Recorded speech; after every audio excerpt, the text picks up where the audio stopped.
On. We're good to go?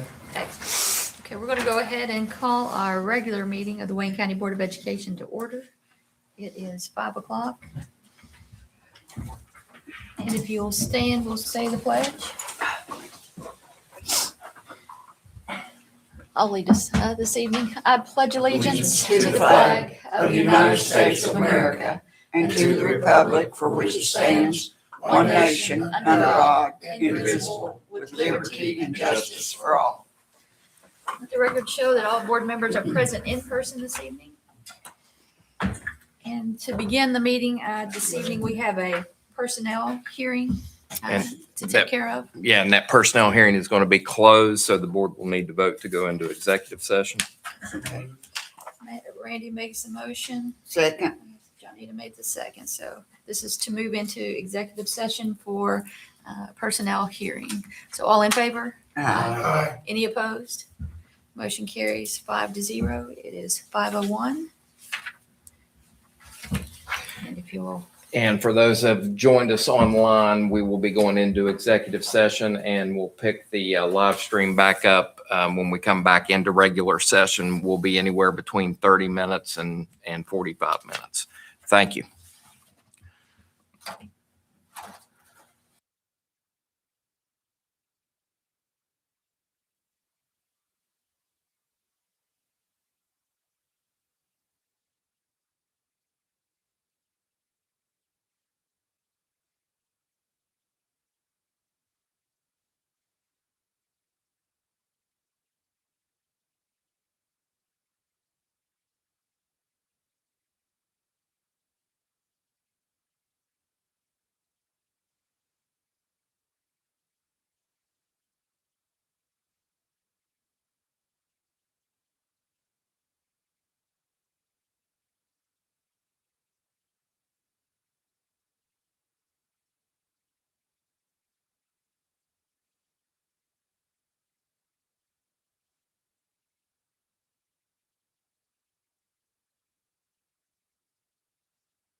All, we good to go.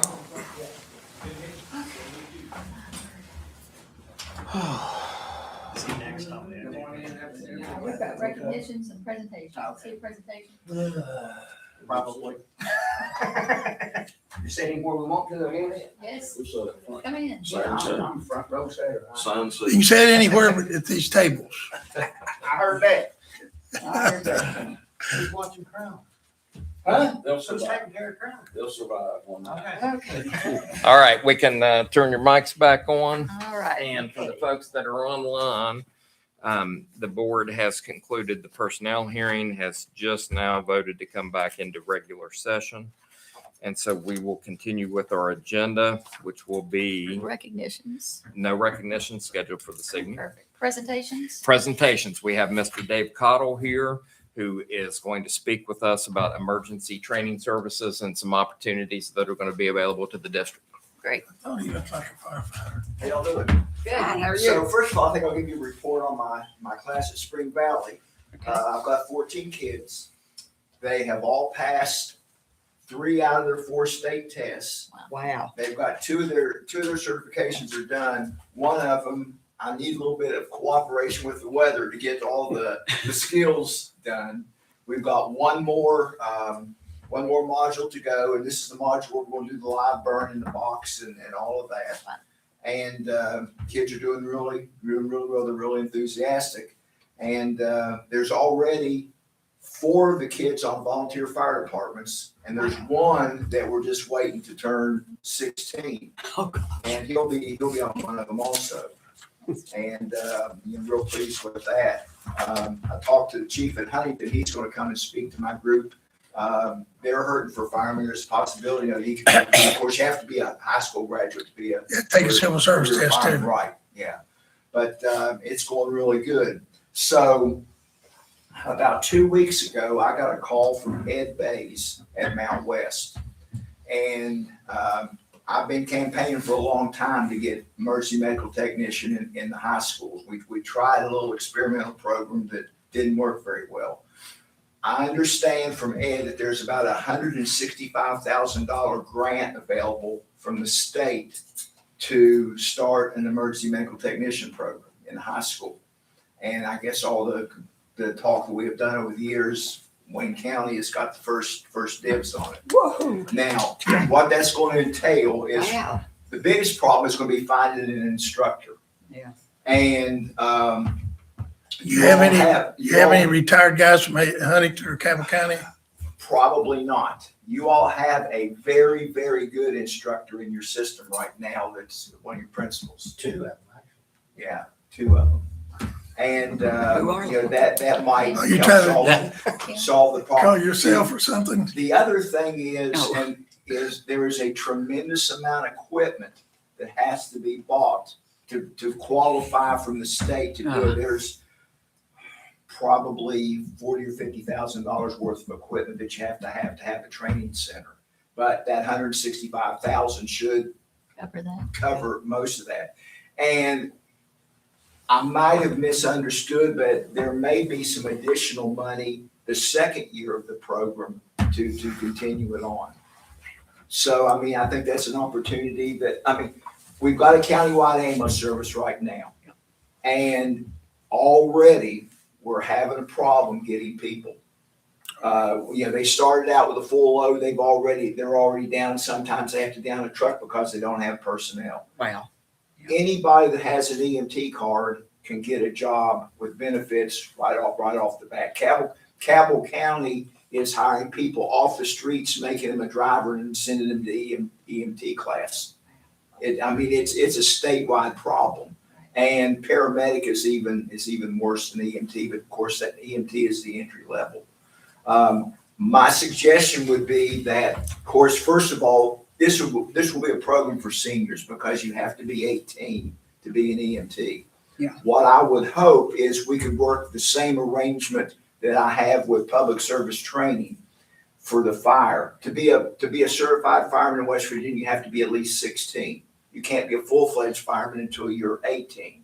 But what the arrangement that we have is if there's 16 by the end of the school year, they can take the fire class and they just hold their certificate until they turn 16. So the fire class we can do sophomores, juniors, and seniors. The EMT class, I'm afraid, is probably going to be a senior class. But because it will be an all-year class, I think the pass rate will be a whole lot better because you're going to have additional time. What I would suggest is that you make some prerequisites to get into the program, and I think it's classes that is already available with in the school system. Like a OSHA? No, well, the OSHA classes would be nice, but what I'm thinking is medical terminology class, which I think is available at least at Spring Valley. I'm not sure about Wayne and Tulsa. It is. And also some type of like introduction to health services, something like that, maybe a CNA class, something like that. That's going to give them a good background their junior year going into their senior year, and they'll do a whole lot better in EMT class because they'll already have some anatomy, physiology, some basic patient assessment skills, and things along that line. And I think if the program is set up that way, I really feel like there's going to be a pretty high success rate. And like I say, right out, you get that EMT card, and you've got a job Right. to do it. I wonder if you could piggyback onto like the sports med program that's there. That's a possibility also. You have sophomores and juniors that are, Right. Eligible for those, and if they complete by their junior year, then, they're looking for something that's senior Well, year. and the other thing too is if they're willing to do all these prerequisites, that's going to weed out a bunch of people that's not serious about doing it. Right.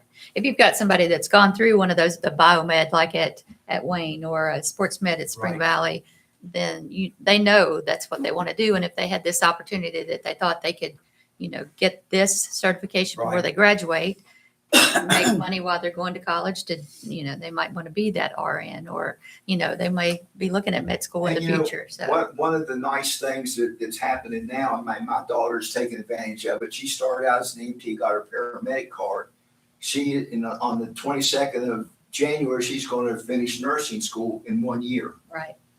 So they're piggybacking her paramedic Wow. into a bridge and over to an Right. RN, Great. which is a good program. Right. The other thing that I'd like to throw out there, this came up at the 911 board meeting. Another thing that this county and statewide is really short of is qualified dispatchers. And there's a dispatchers training track that there may somewhere along the line be some money for that. And that would fill a big need in the county, because we're hurting for qualified dispatchers. Right. But I really feel like that from the people that I've talked to is in different fields, I'm hoping, next year to have the fire class not only at Spring Valley, but also have it at Wayne, where, we can expand. I've got a fire truck now. I've got a lot of equipment. Marathon just donated 20 some sets of gear. Some of it had never been worn. Wow. But some really nice stuff. We've got a good facility going. And Mr. Manier, have you talked to him? Bill Yes. Manier? Yeah. There's a possibility that the public service training will fund both classes next year. Is there a chance to expand it on down to Tulsa? Seems like they need that more than anybody else because it's real rural. And they need are fire screaming service and they for need fire paramedics and all fire that. people down there. That it's possible to do it. The way I would envision the program is that there's certain things that we're going to have to keep at Spring Valley, like where we've got the burn facility and all of that. When we do certain But they can practical travel to do skills, that. we'll have to move them to Spring Valley to do it. Right. There's certain things where if we're doing practical, we just take the fire truck, drive it to to wherever. Quite frankly, I don't want to be a full-time teacher. Oh, Right. Oh, Yeah, doing it first block at Spring Valley works really well. Being able to do the second block at Wayne, or wherever you want to do it. Could there be a possibility of taking the kids from Tulsa to Wayne in the afternoon? Is that Sure. out of the realm of possibility? There's one thing I'd like to add to that, just so everybody knows and everybody that's listening to our meeting. When we first started this program, Dave and I went to all three of our schools. We did go to Tulsa. There was interest at Tulsa. Kids, we Yeah. had 10, 15 10, kids 15 at kids. Tulsa. somewhere along the line, the ball was dropped. I'm not placing any blame, but that's just the Yeah. way that it was. And that was the end of that. So that's the reason it ended up at Wayne and Well, it just, Spring Valley. it's a countywide problem. We want to see it go, Yeah. or I want to see it, and I'm sure all the rest of it's the same way.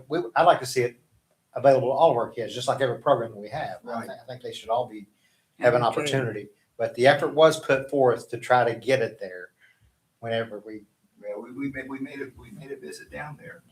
And I think part of the problem that we've had the past couple of years is getting it on the schedule early enough in the spring so So the it was kids know that within the it's school available. scheduling. Right. I mean, at Spring Valley, I believe it was successful. I started out with 15 kids, and I've lost 2, and so that's can't help that. But the kids I've got, like I say, they're doing great. I'm especially proud of my females. Let me tell you what, they're tough. They're doing a nice job. But yeah, I really appreciate the opportunity to do it. And I really, from the remarks I've gotten in the communities, the community thinks it's a good thing too. Right. And I think hopefully we can continue the program on. There's some new young fire instructors that are being developed right now, which could probably in a couple of years take the program over. The nice thing about the fire program is if you have 2 or 3 different instructors, you can kind of let an instructor be a specialist in whatever he wants to teach, and bring them in for that one particular thing. Especially if public service training can keep providing the funding for the program. Absolutely. So I did talk to Mr. Manier when he was hired into the position and, expressed our gratitude for the support of the program. I have not talked to him about the expansion of it. I think you ought to give him a call. Yeah, I'll reach out to him. I had a conversation with him, and I got the impression he had talked to his boss, and his boss had a very favorable opinion of the things that we were doing down here. Yeah. And for me, it seems like as long as they're willing to to pay the instructors, we ought to take Advantage. advantage of that. The only downside to it, and I don't think it's going to be a downside, is we've got to have at least 10 kids in the class. Right. Which I think if we get it on the schedule and market it just a little tiny bit, I don't think that's going to be a problem. Matter of fact, it's a good thing, but it's a bad thing. I'm afraid of Spring Valley. I'm going to end up with a whole lot more kids than I'm going to be able to handle, because first of all, I've only got 18 seats in my class. Right. And Fill them up. We'll get more. that could be it. But that would be a good problem to have. Right. Yes. That'd be great. I did That's speak great. with Mr. Bates at Mount West, and he is, we're planning for August for the Right. class to start. So Right. we're underway. Fantastic. And to just, like I say, I got a new proposed training criteria from the state today. I meant to print it off, but I didn't get it till the last minute. It's about 159 pages. But there's not that much in there that actually applies to us. It goes all the way from driver all the way to CTE or to critical care, transports and stuff. But the big thing is just going to be getting the equipment and stuff together. And there's some other stuff out there that we're going to have availability to. HealthNet has got 3 or 4 ambulances that are training ambulances, and they've got patients that do everything but talk to you. If you want to have a chest injury, it does a chest injury. If you want to do a heart attack, it does a heart attack. It's really pretty neat. That's cool. So, any questions y'all have or anything? I just appreciate Sounds your great. hard work. I've seen a lot of social media. Yeah. I thank Absolutely. you. And like I say, it's something I've wanted to do a long time, and I'm absolutely having a ball doing it. I got a great bunch of kids, and I look forward every morning to getting up and doing that. And I think they enjoy it too. So you're planning on teaching the fire in the morning and EMT in the afternoon? No, I'm not a teacher too. Think how much better you'd feel doing it all day. You gotta have a career. For a long time, I taught 2 EMT classes a year, and I did do fire and EMT together. It's just a little much. It's much to do. But like I say, Kim Mills would be an excellent teacher for man. She works on a squad. She knows all about the emergency servicing and stuff like that. She would be a really good instructor. And I'm just throwing that out there for what it's worth. So Well, thank you so much. appreciate it. Thanks a Appreciate lot. you. Hey, Thank you. Dave, before you take off, we did receive the 2026 Oh, yeah. State Fire Marshal Safety Calendar. Well, good. One of our students was selected for their artwork for the month of July. So when you see the calendar, look for that. That's How Wayne about that? Elementary. Also, I'm working on it. Mark had mentioned it to me. I looked into it. Want to try to find out and all the criteria. We might try to compete in that. What's it called? Skills America. Skills USA. USA. They've got a fire part of it. I'm trying. I saw 2 videos on it. One's a firefighter challenge, and one of them is to put your gear on. John, Randy's son, John, competed in 2009. We didn't have fire class down there. He wanted to do it. I was the Skills USA lead person. We took John with us. He done great. And he just been a member of the Lavalette Fire Department, I think, at that time. Well, he waited until he was 16 in one day to join Lavalette. Because he turned 16 on a Sunday. That's the only reason he didn't join that day. He I love competed, and it was a lot of fun. Wow. It's just a great experience for the Yeah. kids. Yeah, Y'all have heard me preach that before. I'd That's like to great. put a male team Sorry. and a female team together. That's wonderful. But like I said, I'm looking into that. I've got some feelers out and trying to get, exactly what they do so, we can train on it a little bit. That's the nice thing about having the whole year now is we've been able to do a whole lot more practical. And I've noticed with the kids, the more times that they put on the air pack and play with the air pack, the more comfortable and stuff that they get with it. Right. And it's been a learning experience for me too. And I've never really, taught high school students before. And sometimes you got to bang it into their head a couple of times. Lot of People repeat. don't realize how important that air pack is. Oh, absolutely.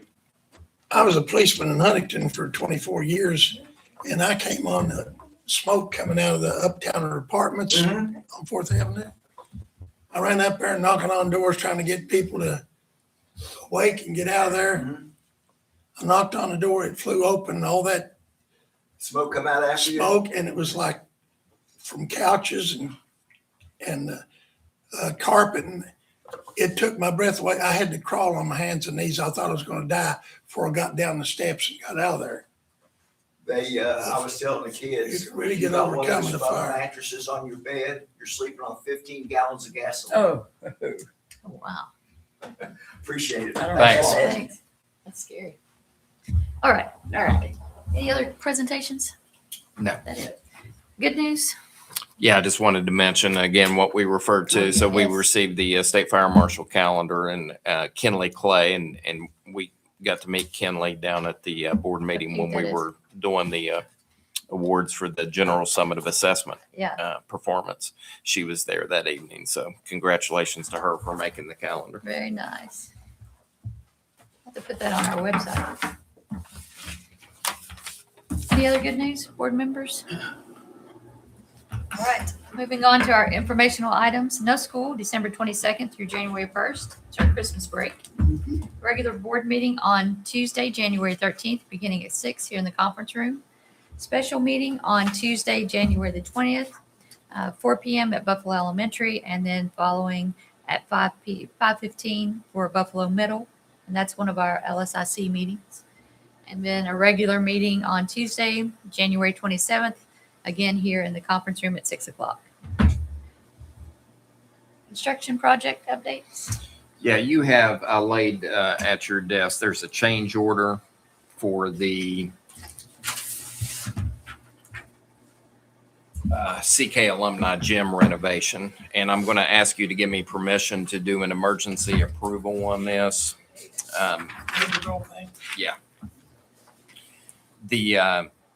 They have to tap into the existing water line that's providing the sprinkler system for CK Elementary School. And the original design had them tapping in at a different spot, but there wasn't enough pressure in that line. And so we thought we were going to end up with some significant expenses, but they've been able to locate a place near the alumni gym where they can tap into that line. It is going to be some additional costs. They are working to make sure that our overall budget doesn't increase, but it is a change order at this point in time. And so the reason I'm asking you to give me permission to go ahead and do approval on this, and then I'll bring it to you formally at the next board meeting, is I didn't receive this proposal request until after the agenda had been published. And our architect had to approve it and the state had to approve it before it came to me. But they have to cut the water off to the school. So they want to do this over Christmas break. Gotcha. So unless you have any concerns, I'm going to go ahead and authorize them to do that work. And then I'll bring this to you for formal approval at your next board meeting. Sounds to me. Put it down. Okay. So that work's underway, and that'll be an important piece of that project that will be completed over Christmas break. Anything, other ones? Is that all? That's it. No delegations this evening? Superintendent reports. And gentlemen, I know you came in late. Did any of you want to sign up for delegation or speak to anything? Yes, I did. Come on up. Sorry, I didn't realize we were, That's okay. Now you I had the door Yeah. shut on them when they got here. I got you. Oh. Yeah, just sign your Just name. Just sign in there. With this, Yes, Yep. sir. Sign my name too, Jay. I ain't gonna sign one of them. The reason I'm here, I'm a grandparent. If you go ahead and introduce yourself. Oh, Jay Justice. And Mr. Justice, before you Okay, get started, just a we minute. just have some formalities we Yeah, need I've to, not been here. I understand. you're fine. We have a 5-minute time limit on our delegations. Okay. And the board's not allowed to interact or debate or discuss anything. We can just kind of take in the information Right. and take the notes, and then we'll have the superintendent get in contact with you afterwards, okay? And did you put your address on there? No, not yet. I will. Well, we need that on there. Or you can tell us where you're from. I'm Crum, but Dunlop? Gotcha. Okay. no Crum. I'm not. Crum, Tulsa okay. Highway, really. I live 1 mile from the school. Okay, we just want to make sure you're in this county, Yeah, okay? yeah. I've been in this county all my life. Okay. I've been here a All long right. time. Go The ahead. reason I'm here tonight is, I was concerned about the way that y'all did the bidding on the Tulsa football job at Tulsa High School, the football team. The way that I was told it was run, there's 2 guys that interviewed the applicants, which are 4 people. They talked to them. They put questions and all of that. And then they recommend who y'all to hire after that. And y'all I talked to a few of you on the phone, this and that. And I don't know a whole lot about it. I just want to let you know I'm a concerned parent, grandparent. Well, my son went to school at Tulsa too. I mean, I've been here all my life. I'm 1 mile from school, 1 mile, exactly, 1 mile.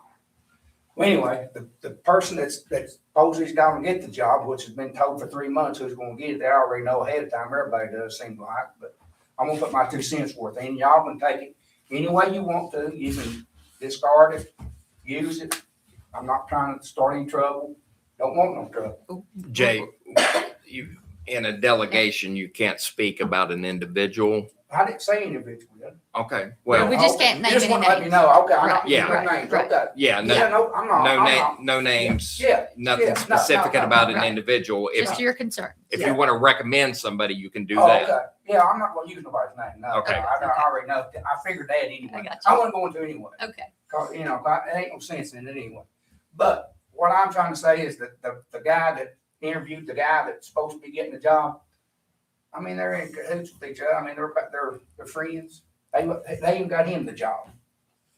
So where's that fair at, guys? I thought we was doing things that's right for the kids. That's the best for the kids. I mean, the best teacher. I want the best teacher.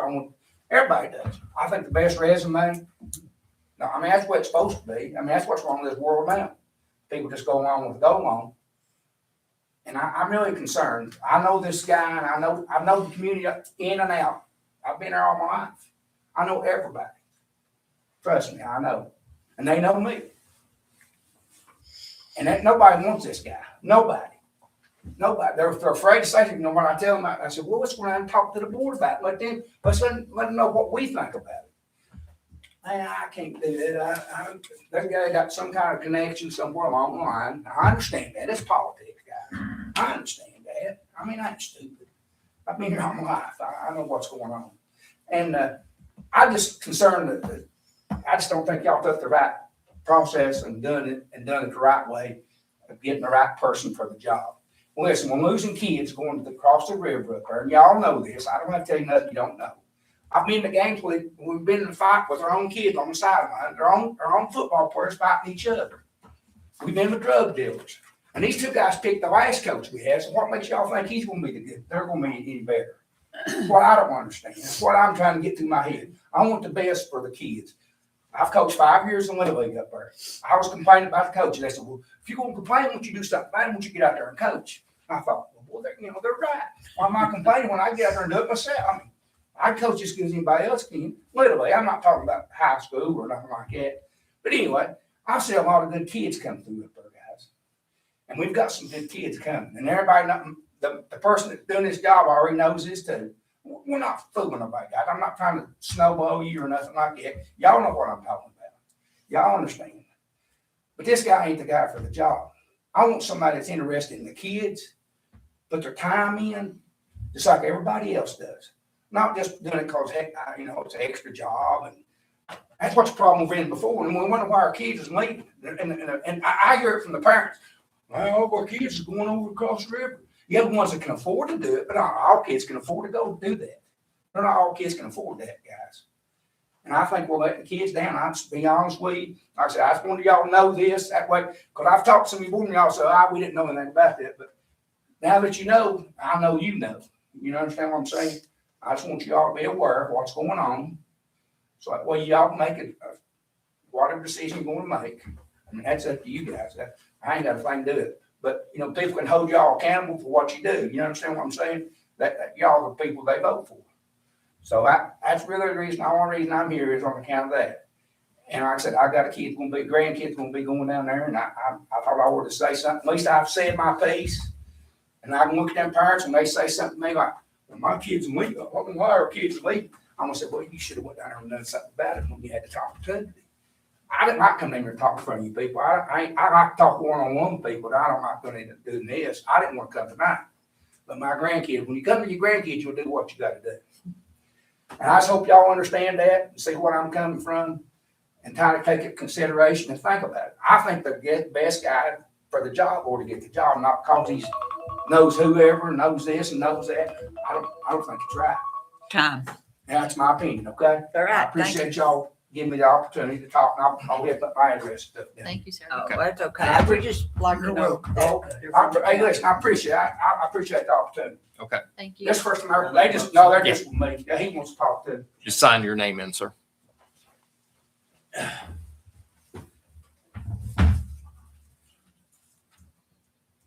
live at Crum too. And what's your name? Johnny Pack. Mr. Pack. I come down here with Jay and him because he talked to us on the phone. And what he's trying to say is the choice that the principal and the athletic director, we've been told has been made, that's not who the people want. We've picked a guy. Matter of fact, he just won the 11th grade championship this past weekend when it's so cold. And he's really, really good. He's good with kids. I don't know if I can say his name here or not. Well, you're speaking positively yet, so yes, you can. Okay. His name's Harry Cyrus. And he's taught kids for years football. And he's willing to come from Wayne, bring his kids to Tulsa and up to Crum. And I think what we was told, it was $6,500 for the coach and to be a coach. He's even said he'll sign the check over and reach it back to you. He just wants to teach the kids how to play sports. And we know he's a good coach, good with them. And I don't have any kids in school. Mine's grown. But I do think a lot about the community, or I wouldn't do what I do. Right. because it's too much aggravation, trust me. But, I agree with Jay and the other coaches. We went to Logan and watched our little B team and C team win championships over there. And my nephew plays on the B team. So I got interested in it. And we've all known Harry Cyrus for years. We know what kind of person he is. He's a fine man. He'd make an excellent coach up there. Be good to the boys, teach them stuff, teach them morals too. And we'd like y'all to kind of take him into consideration and make your decision. And getting off topic, your playground stuff up there at Crum Middle School, where it's beside the football field, they're asking for us to bring our excavator down there from the Crum PSD and pull them up, pull all that stuff up. I said, well, maybe we need to ask permission before we go on, bring these equipment on school property boards. Who's asking you to pull it up? A guy named Jay, I forget his last name. They said if he pulled all up, they'd give it to him, Okay. to get it out there. And I said, well, while I'm down here, I'll just ask if it's okay to bring a 50 excavator down there and pull it all up. If you don't mind, put your number on that sheet and I'll call you about it, okay? Yeah, because they're We'll gonna see bring, what's going on. they're gonna bring it up in the board meeting at the PSD. Okay. Monday. And I said, well, Appreciate you asking. Give them a heads up there. Very, Thank very you. good. they actually hooked a chain to one of them with a truck and pulled it up. It had a big, huge cement on the bottom of it. I don't know how the truck pulled it up, Wow. but it's where y'all gonna build your concession stand and stuff like that, I guess. Okay. Because your rafters and stuff is sitting right there where the playground stuff's at. Okay. I'll check on it, make sure, then I'll give you a call. Okay, that's all I have to say. Thank you. Thank you. Thank you. Thank you. All right. Okay. Okay, we can move on to our superintendent and director reports. Yeah, first up, at the last meeting, we looked at a document for the special education budget. And I've laid the updated document in front of you. The updated document that I laid in front of you does, there's some updated numbers. Okay. Under the local general fund, the numbers that I shared with you last week on the form, it had 5.4 million under the local general fund. That 5.4 million was personnel cost alone. It did not include benefits, Social Security, workers' comp, all the other factors. So that number is actually 13.7 million out of the local general fund, and that you see how that changes the percentage breakdown there. Okay.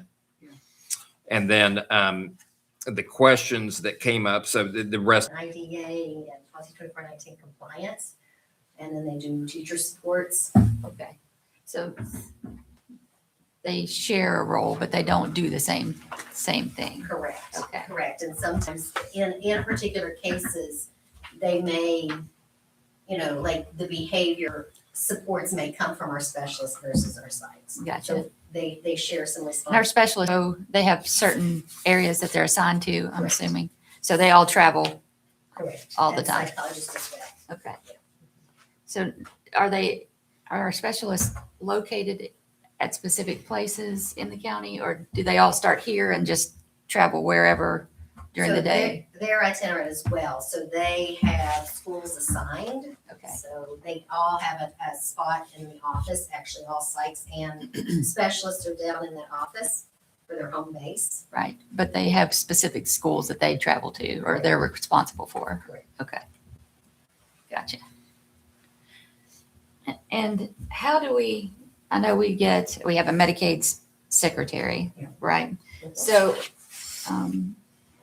certain Medicaid procedures or services are reimbursable to us, correct? How do we determine which ones that are and which ones aren't, I guess? So Medicaid very much dictates what, so we look at IEPs and we look at related services. Those are gonna be like transportation, speech language, occupational therapy, physical therapy, those are the things. Behavior plans, nursing services. Those are the things that are billable. Okay. So there are specific things that are billable and things that are not. Correct. Gotcha. And it depends on what fund that the positions are being paid out of, whether you can Bill it out. ask for reimbursement. So, yes, so if we have, for example, a personal care aid that's paid out of general funds, then that would be billable, but if they're paid out of Federal. federal monies, then that's. Gotcha. So there's a couple things that we're exploring right now. Counseling services, That's what it comes, that's coming. that's coming. So we think there will be an opportunity for some more revenue there. But you bring that up, the Medicaid secretary, that position pays for itself. You're right. That's what I was Multiple. kind of alluding to. There's a reason why we have a Medicaid secretary, Yes. because, Yeah. right. Because of those reimbursement rates. So that's another source of revenue for the program that brings in, I think this year was, 600,000? Right. Between 500,000 and 600,000 that it brought in this year. Right. For the operation of the program. Really, a professional used to do it, didn't they? Say it A again. professional used to do it. Yeah. A lot of it. I mean, yeah. that's a bigger salary, that's what I'm saying, than the secretary. That's why I was distracted Okay. as the computer restarted itself. So we lost some folks on the live stream for a second. Oh, my. It was, it But we're wasn't. back. Are we back? Yeah, we're back. That's why I was distracted there for a little bit. My phone was blown up, and I couldn't hear. I All had, 10, all 4 of them? I had to restart the stream, so we're Okay, good. all righty. And what, a Parent Education Resource Center Coordinator, can you just give me a little Sure, description on what she that is? does a lot of our Virgin 3 transition meetings. She does a lot of referrals. She supports preschool a whole lot. And then we bring her in to support parents when they, need some, it's difficult to go into a meeting full of a lot of people and to kind of understand policies and procedures. And so she is phenomenal. And she is a great resource for our parents, for our special needs kiddos. Perfect. But yeah, she spends a lot of time in the preschool world. Gotcha. All right. Any other questions? Sorry, we didn't mean to hijack your presentation there. I just, I think the one thing that was most surprising to me was the amount of revenue that comes in from the state for Right. the operation of the Or the special lack of. education program. And, just in doing some Yeah. general research online, it indicated that you could expect about 20 to 40% of the funding to come from the state level. And, We need to call someone. yeah, I'm going to do some more research into that and exactly the state has the funding ratio. So the position, the state funds a certain number of positions for the district. And we have a lot of our special educators that are listed in that funding source one, Right. that state funding. But, we're over formula on that Always. State funding source, but I don't know if there's some monies included in there. So I want to nail that down to see what that revenue should really look like. And if there's anything there that we're not considering that should be included in that number, because it certainly should be more than 1%. I would think. I know, I was asking Todd earlier, the federal money, the IDEA monies, do you know how they calculate what we are supposed to receive? I mean, that just seems, 12% seems low to me as well, and to do what we're required to do and provide the services that we're required to provide, $1.9 million for all of that seems quite low to me. So I just wondered if you knew how they calculate what we I get. can get that information for you. I believe they look at, your general cost and you're looking at what is exceeding that. So for our special needs kids, you assume the same cost as you would for everybody else and then looking at what in excess.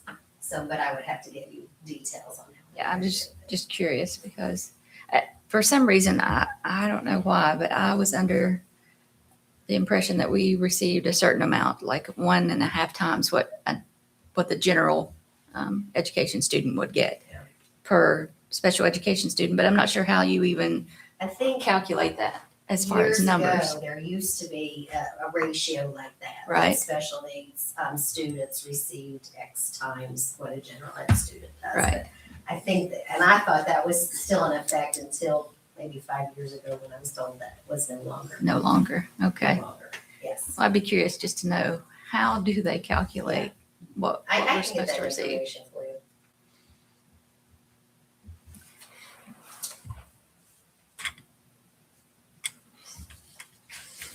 Because when you're looking at our budget in general and you realize that, almost $14 million comes out for services that we're out of the general fund that we're required to. Not that we don't want to provide those, of course we do, but there's got to be Would like some help. there along the way, especially when the state is only providing 1%. Exactly, of that. So yeah, that would have been something we could have discussed with the legislature when they were here visiting us. Mhm. That does give us a better picture, so I appreciate that. Okay, thank you. Anyone else? Okay, the second item I had was an update on preparation on impact statements for potential school closures. So we have to have those impact statements published and delivered to the schools by the end of the week. And so I'm hoping to have those finalized here by the end of the day, Thursday, so we can get deliveries out on Friday. And so things are progressing there. We pretty much got the information filled in. We just got to do some edits and finish up some of the facility information. I had sent you a message letting you know we put out a request for proposals for entrance security window film for our school sites, and for the school sites that don't currently have any of our newer facilities do have that security window film already in their buildings. And so we have, and that includes Wayne Middle School, where we've done a new entry. Vincent Middle School is scheduled to get that same security window film with that project. I provided you a copy of that RFP. It's also on our website. That will, since we're advertising here during the holiday season, we extended that advertisement. It'll be out for proposals until February the 13th Okay. is when proposals are due. And again, that is a grant-funded project. Okay. That's just for the ones that have the safe school entrances, for all of them. It'll be for all of them. And Like then, the ones at Buffalo Elementary. yes. Those are Yeah. nice. Now, this project isn't for Buffalo because it's, the new We're school. building a new school. New school will be under construction, so that they're not included in this proposal because that's going to be taken care of in that design process. Marcia, do you care? I told Jeb we would grab him after the hearing. Do you care to grab him for me? Sure. And Don't then, grab him too hard, he might yell. and then I was going to let you know that there was a purchase order. I want to do another emergency purchase order. We have the flooring at Wayne Middle School in their gym flooring. It's that rubber flooring. Mhm. It's coming up at the seams underneath the basket. And so the installers, RM Huffman, are going to come repair that and re-weld the seams. And that's going to be about $8,000, but it needs to be done because it's a safety issue and it's gotten worse. And so I'd like to go ahead and authorize them over Christmas break to come in and repair that. So need a motion. No, just as long as you know, and I'll bring the purchase order to you on your next regularly scheduled agenda. And then there's a couple things that I'm going to ask Jeb to go over with you that have been in the news recently that as we're talking about budget planning, we just need to take a look at. Okay. One of those is the PEIA increase.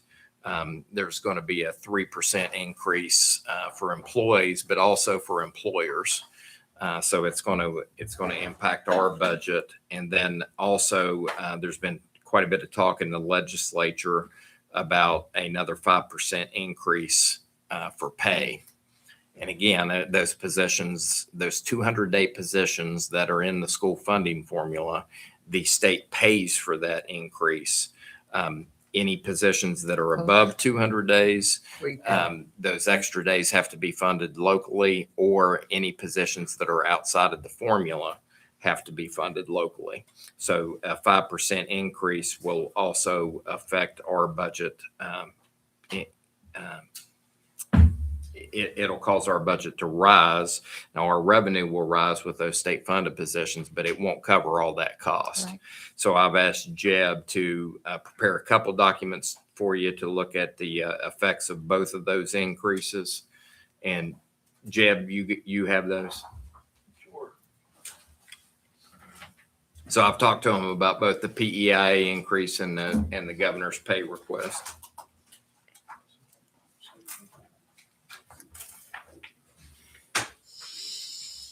You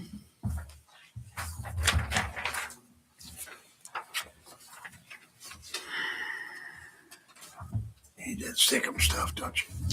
Yeah, my hands are dry.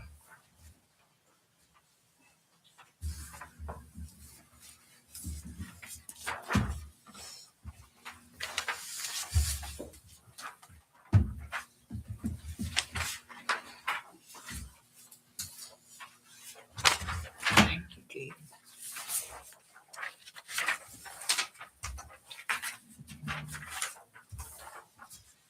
Which one you want to look at first? You can take one of these if you need to. Yeah, I can go run a copy if you'd like. I got it. You got both yours? I'd handed both of mine to you. Afraid so. You're fine. You're Right, fine. so- Go ahead. I've got them on my email. Go ahead.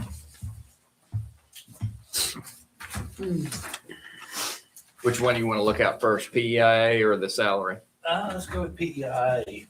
Okay, up in the top left-hand corner, it'll say estimated salary cost or estimated PEIA cost. So we're going to start with the PEIA cost.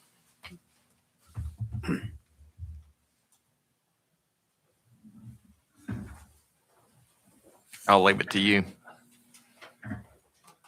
All right, so to show the increase or what a 3% increase would do, I took the FY26, what we budgeted for PEIA for the current year. $8,459,258. That's right in the middle. That's in the middle line you see there. So currently right now, the state gives us $7,682,004. That's what the state gives us in state aid. Mhm. And it costs us 8.4 million, so we're roughly 780,000 in the hole. So if you say a 3% increase on 8.4 million, it's roughly 254,000. And that equates to 8.7 million. But on the PEIA side, what would happen is, so right now they give us 7.6 million. They're currently funding us for 772 people. And that's roughly $9,949 per person. You increase that by 3%, you add $298 to the 9,949, you come up to 10,248 per person. And for 2027, they're only going to fund us for 743 people. So that gives you $7,621,000. The bottom line is it's going to cost us over $1 million Let's make that up.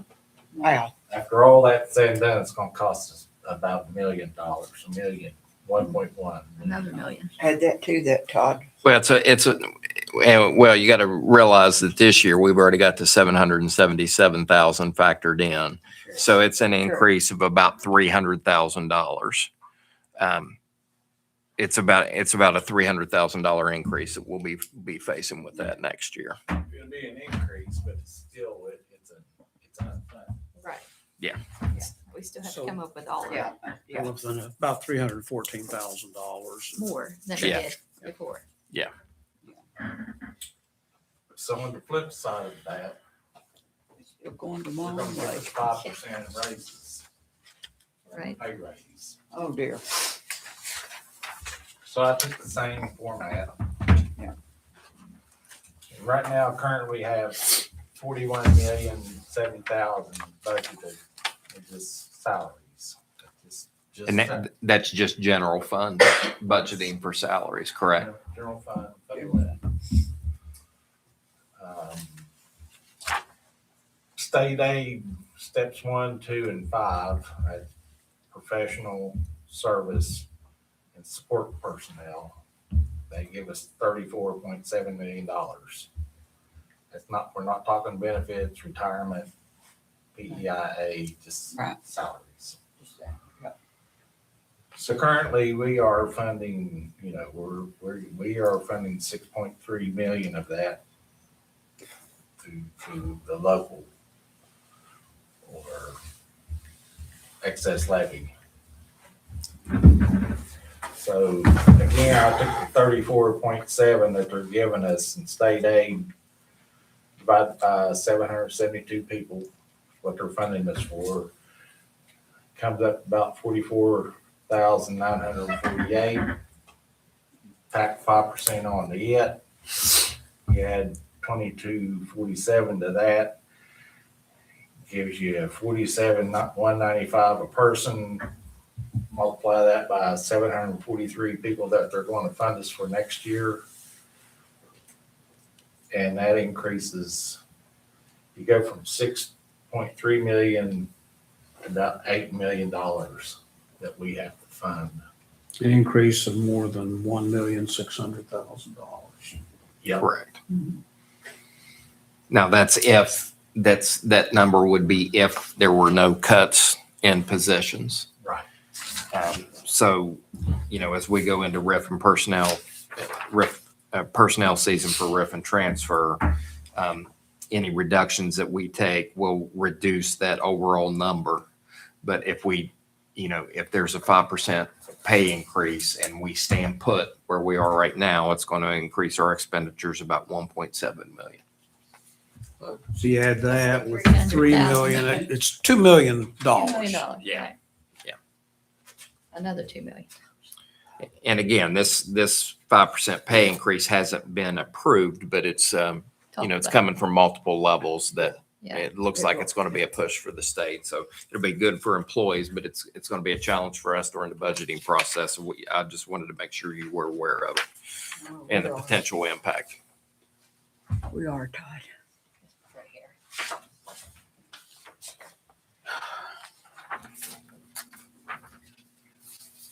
That's it. That's all I have. Sorry for all the good news. No other good Thanks, news? Todd. Yeah. Yeah. Jeez. All right. Any board directives or board reports? We have no unfinished business this evening. So let's move on to our new business consent action items. The superintendent recommends approval of the following action items. Additional items received prior to the time of the meeting may be added. Discussion and/or separate action of items may be requested by members of the board and/or the superintendent. Items are subject to change. Any blanks will be filled in prior to the meeting. In the event a nominee withdraws, we reserve the right to put the next candidate in the position. Number 1 is consider for approval the recommended personnel matters on pages 1 through 3. Motion to approve. Actually, I need to Okay. pull 2 of these for a separate consideration just because they are related. Well, let me just go over the changes, the fill-ins that have been made here. So at the bottom of page 1, under employment for service, we'll start with line item 1, the ECAT aide at Genoa Elementary. It's Kenneth Harrell. The 8-hour bus operator for bus 25-52 until the return of regular employee is Melissa Hamilton. And that first job, that Kenneth Harrell, that was an until the return of regular employee as well. Lisa Grace is being recommended as a halftime cook at Buffalo Elementary. She already holds a halftime position there at different hours, so she is permitted to do that. Stephanie Ellis is being recommended as an 8-hour cook at CK Elementary. Tammy Antonowitz is being recommended for the Spring Valley High shuttle bus run, evening run. So that's when evening, meaning afternoon. Terry Raines is an 8-hour bus operator being recommended for bus 2551 until the return of regular employee. On page 2, we have Hester Skaggs, autism mentor aide at CK Middle. Now being Okay, but the, at CK Middle to autism mentor aide at Tulsa High. So Hester Skaggs transferring to Tulsa High. Scott Prince transferring to 8-hour custodian at Tulsa High. And those start January the 5th. The Hester Skaggs does not start until next school year, effective the 26-27 school year. And then on your last page, William Jeffers is being recommended as the assistant wrestling coach at Spring Valley High School. Devin Hall is being recommended as an assistant wrestling coach at Spring Valley High School. The head football job at Tulsa High School, Leonard Matt Stanley is being recommended for the head football coach at Tulsa High School. And then Chris Johnson is an unpaid volunteer being recommended as assistant boys basketball coach at Fort Gay. And Kylie Pollinger, assistant boys basketball coach at Fort Gay. So those are the recommendations for those positions. I'd like to make a motion to pull the Tulsa High School football coach for separate consideration, please. Okay, let's, we'll have to do that one separately from my From yours. separate. Okay. So we'll pull the 2 assistant wrestling coaches as well. okay, We'll just need them. That's the 2 Spring Valley High School. Right, one. okay. Did we not already do that? I thought we did that last time when you were. That was those are volunteer positions. These are permanent. Oh, gotcha. I just, the Permanent name positions. sounded Yes. familiar. I'm sorry. Right. Okay. And then we also have a separate Permissive. consideration for the Tulsa football coach, right? So Missy, you need to Yes, recuse I'm gonna yourself on the Spring Valley. Right, I'm gonna recuse myself for that one. John, We want to start with Yes. that and let John need to do it. let you take care of that one. Yes, ma'am.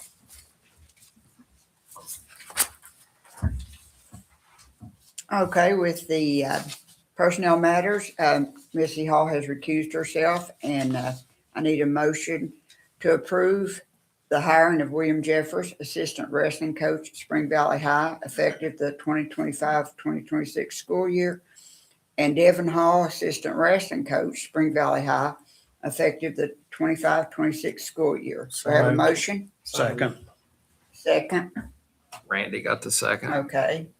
Any questions or concerns? Your vote, please. Aye. Aye. Aye. 4, all in favor. Okay, Missy, you can come back. Missy, Come. Missy, Come. Slow moving. they were approved. Okay, perfect. Thank you. Mark, Randy. Okay. All right. The second separate consideration, is this an issue where we need an executive session, or is this, Yeah, do we need to do do you executive have any, session? do you have any discussion or questions or concerns that you need to speak about? I would like to move to executive session briefly, yes. Okay, I just need a motion for a brief Motion. executive session. Motion by Second. Randy, second by Johnita. And this is an executive session to discuss a specific personnel Yeah. matter, including a person, and we don't want to discuss Yeah. names. So it is, all in favor? Any opposed? 5-0, and it is 7:06. 7:06 p.m. Give us just a few minutes, we'll be back. Okay, if you'll just mute your mic until we return.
Okay, Mike's back on. I need a motion to return from executive session. Motion? Motion by Johnita, second. Second. Randy. All in favor? Aye. Any opposed? Motion carries 5-0. It is 7:34. No decisions were made while we were in the executive session. We're returning to the separate consideration for the Tulsa High School football coach. We'll do that one first, and then we'll consider the rest of the personnel matter. All right. So this personnel matter is head coach at Tulsa High School. The committee has recommended Leonard Matt Stanley.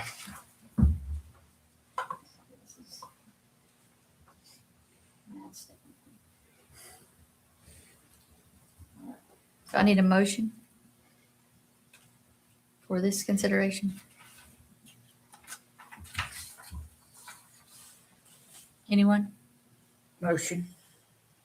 Motion by Johnita, second. Second for this consideration. I'll second it. All in favor? Aye. Aye. Any opposed? No. I'm just gonna abstain. I'm just troubled by it. So what are you doing? One abstention. Abstain. I'm gonna make an abstention. Okay. So the motion will carry 3-1 with one abstention.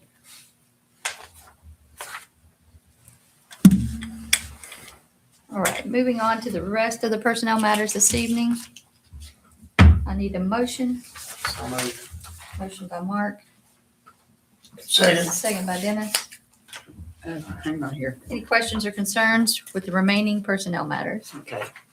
And as revised. As revised, yes.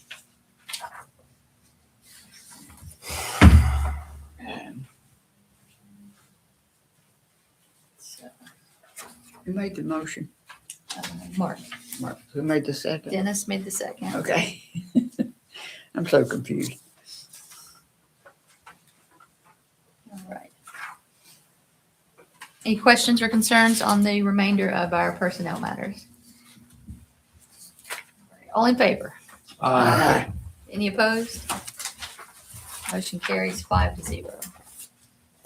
Number 2, consider for approval of the voucher payments for November 2025 on pages 4 through 13. Motion. Motion by Randy. Second, Second. Johnita. Questions or concerns on our voucher payments? Anyone?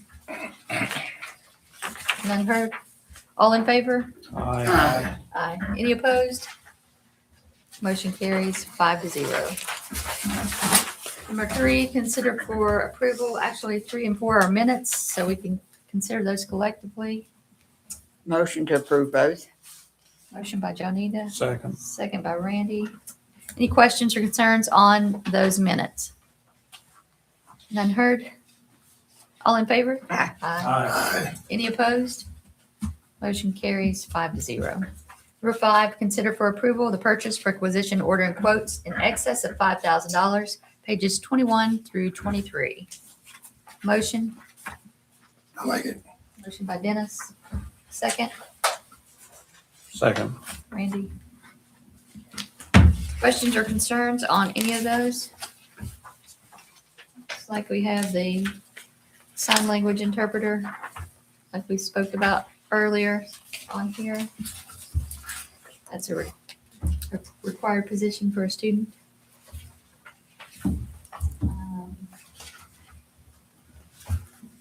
Assuming the Ripton equipment, is that for a homebound student or students? Or is this equipment that we use in What the page? schools? That's page 22. Can I see it? Absolutely.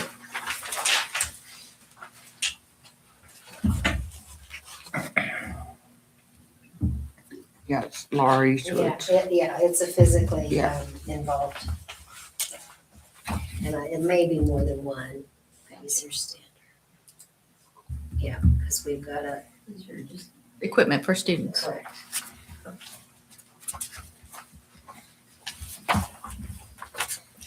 And then our SAS Pro, that's our cosmetology Yeah. program. Yep. Anyone have any questions on any of those? All in favor? Aye. Any opposed?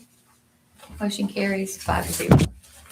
New business, separate action items. Number 1, consider for approval the out-of-state field trip request. Wayne High School boys and girls teams to travel to Oak City, Indiana, January 2nd and 3rd. And that's funded by the boosters. Motion. Second. Motion by Randy, Randy, second by Mark. Questions or concerns on that travel? None heard. All in favor? Aye. Any opposed? Motion carries 5-0. 2, consider for approval a treasurer report for November 2025 on page 24. So moved. Second. Motion by Mark, second by Johnita. Questions or concerns? None?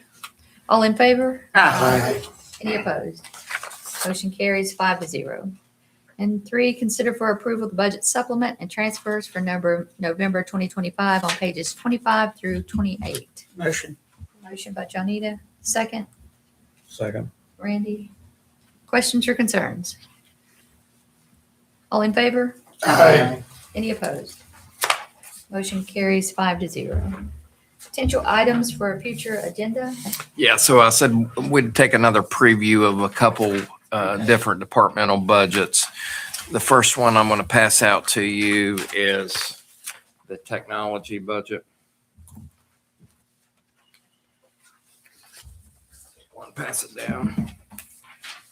Do we need to bring it back next time? I'll have a copy for you. Okay. Just checking, saving paper, Mike. God. We're in a crunch. What's interesting, you said that because at the top of that page, you'll see it says date, insert board meeting date. Oh. I caught that, but I didn't want to reprint them, so I just left it. No worries. So the date is the Hey, 16th of Just December. extras. Hey, save it for next time. That's right. I figured you was gonna say I was gonna have a bunch of marks on it, so. Yeah. You can make your notes and turn those in. So Jeb and Joe and I, Joe Bias, we went through this. Joe will be at your next meeting for any specific questions you have. This is the technology budget. It's supported by a combination of general fund dollars. And then there's 3 dedicated revenue sources. Step 7B, which is part of the state funding formula. Tools for schools, which we talked about at, I think, maybe the previous meeting. And then E-rate funds. Yeah. And so your personnel cost out of your general fund for technology positions and services. This includes the cost for the director. We have a network engineer. We have 5 technology systems specialists. 3 of those work out in the high schools. So they work at the high schools and then for their feeders. And then the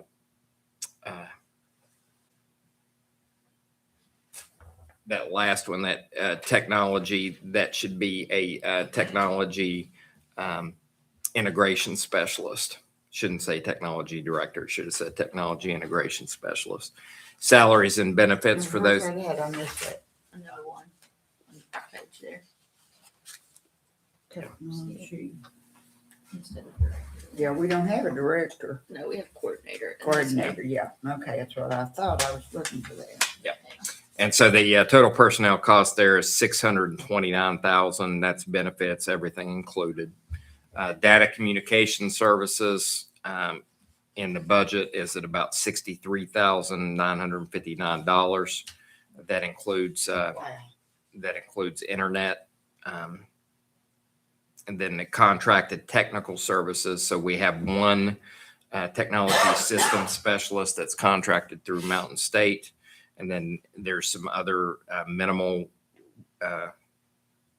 contracted services that are used throughout the years at about $86,000. So that's a total of $779,000.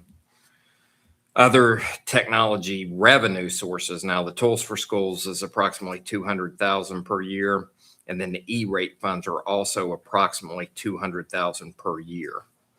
And so that's $1 million over a 5-year period. So if you average it out, it averages out to about 200,000.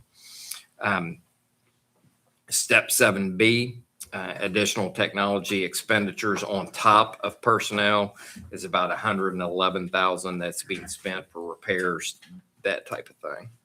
So if you look down in the middle of the page, it'll give you your percentages. And you're going to see that the general fund is carrying more than 50% of the load there. So the general fund is carrying about 65%. Tools for Schools carries about 15%. E-rate funds carries about 20%. The total technology program comes in at about 1.3 million annually. So key points for the board, roughly 65% is funded from the general fund. That's for personnel, contracted services, core connectivity. Tools for Schools and E-rate together account for about 35% of what is spent. And of course, those are critical to make sure that lean on the general fund doesn't go up. On page 2, it gives you a breakdown of the Tools for Schools, what it's used for. It gives you a breakdown of the E-rate funds, what they're used for. Third page, just a background information.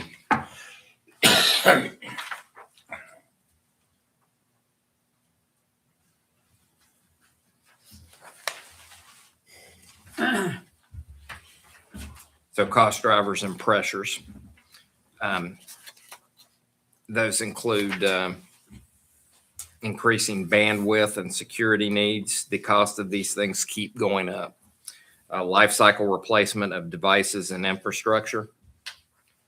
Cybersecurity expectations and risk management, and dependence on continuous connectivity for instruction and operations.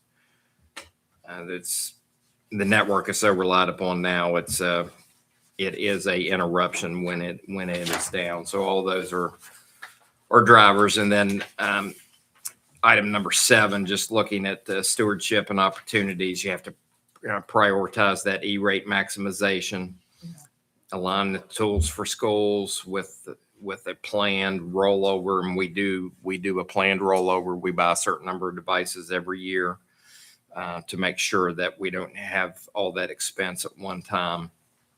Monitoring the total cost of ownership for devices and systems before adopting any new platforms, and then coordinating technology planning with curriculum assessment to make sure, and facilities as far as security software and things like that go, to avoid fragmented purchases that require too much support that we just don't have the infrastructure to support. So those are the key items from the technology budget. Is there anything that comes to mind immediately that you want to ask about? Or The E-rate, is that a set amount or do we get reimbursement? I'll let Joe explain that. That's from Because the, used to, it was a reimbursement we had to Yeah. go into and get. So I wondered if by it's, that amount, if it was a set amount now, or if we still have to go through that process. yeah, it is they pay the vendors directly. Okay, And so I'll let Joe explain that in more detail. okay, But again, it averages about 200,000 per year. And again, it comes from the federal government. Yeah. And so it helps support those internet needs, et cetera. So the cost for the internet and things out of the general budget is greatly reduced because E-rate picks up, I think it's 90%. I'll let Joe speak to that, but it's a significant percentage. okay, thank you. Okay. Next up, and I told you we were going to have to do more than one at a time or we'd run out of time in budget planning. I run out of money. What is it? This one? This is food service. Okay. It's kind of cut and dry, isn't it? Real. We shall see. Come at you. Oh, you're like, okay. Here we got some more left here. Got some extras. Okay, for the food service budget, the total budget this year for the program is approximately $5.8 million to operate food service. Now, looking at revenue sources, first up is meal reimbursements. And it's projected that we will have approximately 4.1 million in meal reimbursements this year. General fund support, Jeb has planned on transferring 888,000 out of the general fund to help meet the budget for the food service. And there's grants and other revenue, fruit and vegetables grant, the farm to school grant, the equipment grant. Those things come up in our meetings from time to time, but those are small ticket items. That's why there's no amounts listed here. That it's not a significant source of revenue. Again, the meal reimbursements that we receive, they pay for about 70% of the program. The general fund support pays for about 15% that Jeb supplies. So that leaves us about 85%. So the remaining 15% comes from carryover in the program. So the carryover amount is approximately that 800,000 amount as well. So all in, general fund wise, we're looking at about 1.6 million, you would say, in support for the program out of the total 5.7 million. So it carries about 30% of the program.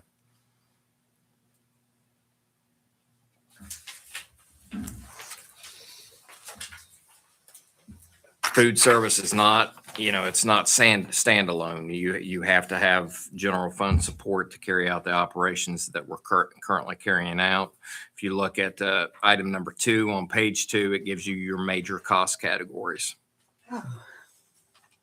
Salaries for cooks and those in the food service program are 1.6 million. Substitute costs are budgeted at about 60,000 for the year. And that's when employees are sick and other cooks have to fill in, that type of thing.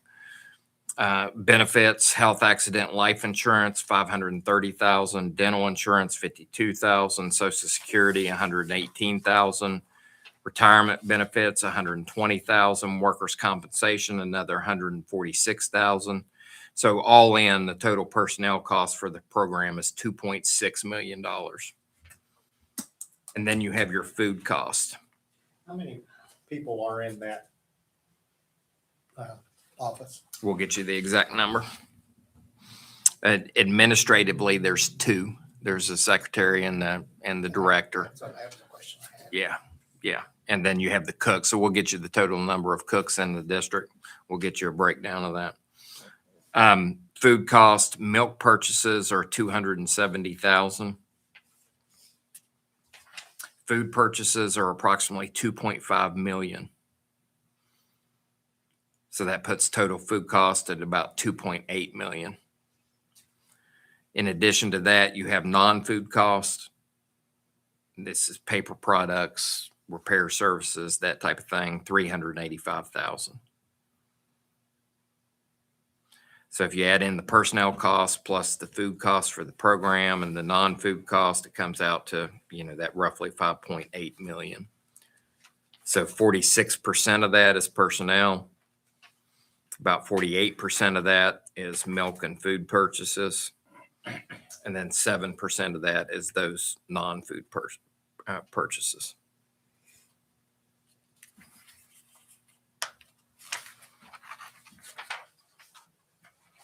On the third page, I'll go down to item number 5, the cost drivers and pressures, labor and benefit cost. So as we were discussing earlier, the PEIA increases, pay increases impact the amount being spent on the personnel side. So it's a good thing to have those pay increases, but they do come with some challenges. Food price inflation is a real issue. Regulatory requirements that can increase cost, equipment age and maintenance. Of course, they're constantly having to purchase to make sure that we don't get hit with equipment that's too old all at once. Right. And then a big factor is participation levels. Of course, if you talk about student enrollment, and the fact that you've lost 1,600 students in the last decade. It's going to lower those meal counts, which is Right. going to lower the revenue for the program. I will say this, the good news is that we see the counts going up more than going down. So we monitor those. Lisa monitors those on like a month-to-month basis. And then, once they hit a certain number of meals, we look at adding additional cooks. And, over the years, you guys know, we've had to add Right. cooks to spots because of the number of meals that they're serving. Right. Because all meals are they free now? Yeah, they're free Yeah, for so students. Nobody has to pay. I think Yeah. it's great. It's all free. So that meal reimbursement that we're talking about, of course, that comes from the federal government. Yeah. And then you have your, the big point for us, the fiscal stewardship for the program is monitoring that meal participation. So Lisa will share with us at the next meeting how much revenue the program's generated so far this year. Even though the grants are small, strategically using those small grants, you have to manage those staffing levels. Have to monitor your food purchasing, your vendor contracts to ensure competitive pricing, and the state helps with that. And I know we participate in a co-op with some other counties to help get better prices for those food purchases. Okay, so those are both of these budgets will be on our next meeting for further discussion. So if there's anything that you want to address specifically, make sure to let me know, and then we'll have both Lisa and Joe here to answer any questions that you have. Okay. Okay. Gotcha. All right. You're on, Johnita. You're on. Oh, motion. Motion to adjourn. Oh, yeah, absolutely. Second. I'll do it this time. All in favor? Aye. Aye. Any opposed? Motion carries 5-0. It is 7:56. 10:56. That is all. Thank you all. All right. Okay, thanks to those who joined online. Everybody have a Merry Christmas. You too. Christmas.